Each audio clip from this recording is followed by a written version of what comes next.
If you feel like you're the only one who hasn't figured out social media yet, like you're falling behind or you're just not very good at it, take a deep breath. You're not bad at this. You just need a better plan. That's why today I'm going to walk you through a very easy step-by-step social media plan that will make social media simple and doable for your business. And stick around to the end because I'm going to share my top favorite quick tip that will help you figure out exactly what to post that will resonate with your audience. So whether you are a solopreneur or a small business owner or just someone who wants to grow online without burning out, you're in the right place. This plan is simple. It's repeatable, and it's built for real people with real lives, no 40 hours of creating content per week required. My name's Tori, and I help overwhelmed businesses simplify their social media strategy so they can grow with systems that actually work and feel good about how they're showing up online. To make this video extra helpful, I've included timestamps in the description below, so feel free to hop around to whatever interests you the most, and let's jump right in. Step number 1 is to choose the right platform. When I say right, I mean 1 or 2. You do not have to be on every platform. I will die on this hill. When I hear people say, you want to be on as many platforms as you can to reach as much of your audience as possible, I cringe. That is such outdated advice. And in this era now of social media where we want to be connecting with other people, and that's really what drives a lot of the conversions, trying to be everywhere all at once is not only not really sustainable, but it might hurt you in the long run. Instead, we want to choose 1, maybe 2 networks where most of our audience hangs out most of the time. So you can ask yourself these 3 questions to help you decide which platform you should be on. First, where is your ideal audience hanging out? Second, where do I enjoy spending my time online? What would bring me joy in posting to? And third, what platform really supports the type of content that I want to create? So you'll have to do a little bit of reflecting here to see which platform fits not only your audience, but what you like and the type of content you want to post. That's going to be your sweet spot. So a few quick examples here. If your audience is comprised mostly of businesses, LinkedIn might be the right platform for you. That's what they excel in. But if you are wanting to share more visual content or you really enjoy storytelling, Instagram might be right up your alley. Choosing fewer platforms helps you show up better because you can be more active on those platforms, engage more with people, and be around quicker when people want to get a hold of you without burning out. Step 2 is to define your message, or what some people might call content pillars, but basically, what do you want to post about? This is one of the ultimate time savers because content pillars, or key messages as we call them in PR, really guide your content strategy. They're like a GPS system that helps you figure out what you should post. To get started, pick 3 to 5 core topics that you want to be known for. For example, mine are social media tips, time-saving strategies, AI for business, and a little personal behind the scenes mixed in. If you're still feeling a little bit lost and want a little extra help, I have a video where I go through content pillar examples for 15 different industries. I'm going to link it above here, and if you want 75 examples of content pillars to get you started, hop on over there. Now, with your content pillars in hand, you never have to stare at a blank screen when it's time to plan out your content.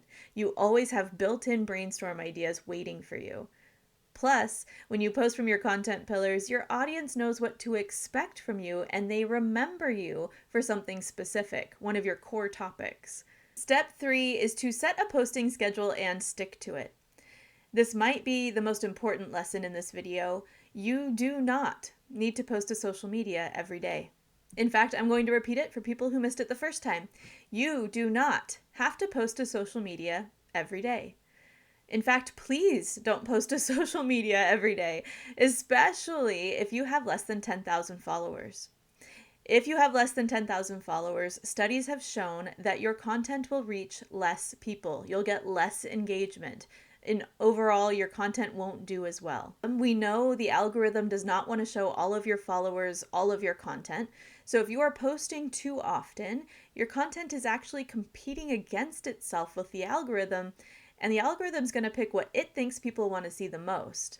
So instead of trying to post all of the time, all of the content that you think people might like, choose the best bits. Choose for the algorithm before it gets to choose, and post what you think your audience needs to see the most or what you think will perform best. Plus, posting every day is not sustainable long term.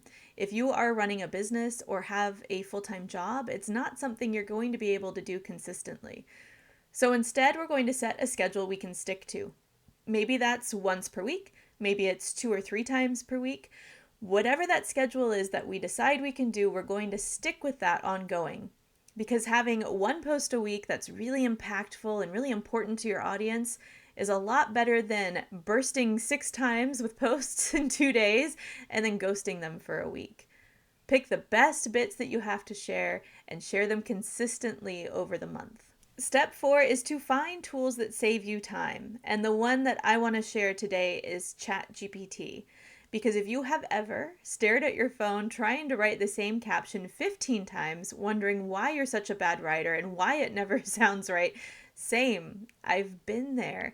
And that's where large language models like ChatGPT can be essential and really help speed up the process. You can give a tool like ChatGPT your content pillars you came up with, and it can help you brainstorm post ideas. It can write draft captions. It can take that caption you've rewritten 15 times and give you different variations to see what sounds right. It can even write you up an entire content calendar if you want.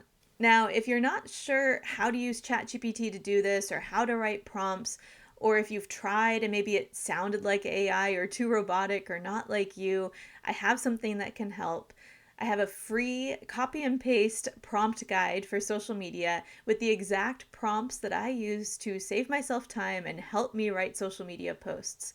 I'm going to link to it in the description below, and I really encourage you to check that out if you're a little nervous about using AI. Step 5, the last step in this simple social media plan, focus on what's working, not what's trending. Algorithms change. Trends come and go, and what's working for Joe Schmo's business might not work for yours. Social media strategy sticks. Best practices that worked generally 10 years ago still work today. And that's why we want to focus on what's working for you, for your audience, for your business, and not what's trending. To see which social media posts have been working the best, we need to take a look at your analytics. The metrics that are most important right now are comments, shares, saves, and direct messages. This shows you which content your audience actually cares about, not just what they saw. And that helps you know which content will perform best moving forward, what's really getting people's attention and makes them want to reach out and engage with it. Once you know which posts have performed best, there's no guessing involved. You just create more content like that. And if you're not quite sure how to do that, jump right back to ChatGPT and ask it to help you come up with more content ideas based on what's been performing best for you. But maybe even more important than all of this, even more important than social media metrics, are your conversions. Are you getting leads? Are you making sales? Sometimes that social media post that didn't do really well actually built trust with your audience and got someone to the next step. Those aren't things you can measure. And so while looking at your social media analytics is a good idea when you're trying to come up with content ideas, it isn't the end all be all for what you should be posting. You know your business best. You are the expert. So mix in the high performing content with the posts that you know your audience needs to see that's going to help them build trust with you and get them to the next step to grow your business. Okay, let's recap this step-by-step plan. First, you're going to pick 1 or 2 at most social platforms to post to. Then you're going to pick 3 to 5 core topics or key messages or content pillars, whatever you want to call them, that are going to guide what you post about. Then you're going to create a posting schedule that you can stick to. Then you're going to try using time-saving tools like ChatGPT to help you get those posts out. And lastly, you're going to focus on real engagement and conversions, not trends. Remember, you're not behind. You are working really hard at building a social media strategy that works for you, your business, and your audience. If you're wanting to take this to the next step, or if you want just a little bit more help, I have another video waiting for you. And in it, I walk you through a lot of these questions. I hold your hand and help you answer them with a fillable guide. If you want to keep this momentum going, click above or in the description below. I know you're going to love it. And now for that bonus tip I promised at the beginning of the video. As you're scrolling social media, pay attention to posts that make you pause, like, comment, or share. Screenshot those. You don't have to do anything with it yet. I want you to continue enjoying your social media time, continue scrolling, but maybe once a week, go back into those screenshots. I want you to pay attention to what worked. What made that work for you? Why did you pause? Why did you engage? And then think about how you can make your own version of that. This can be a surprisingly great way to find high engaging content, especially if you can make it apply to your business and your audience.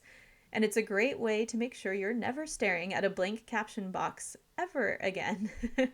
Remember, you've got this. I'm cheering you on. Thank you so much for watching, and until next time, stay social.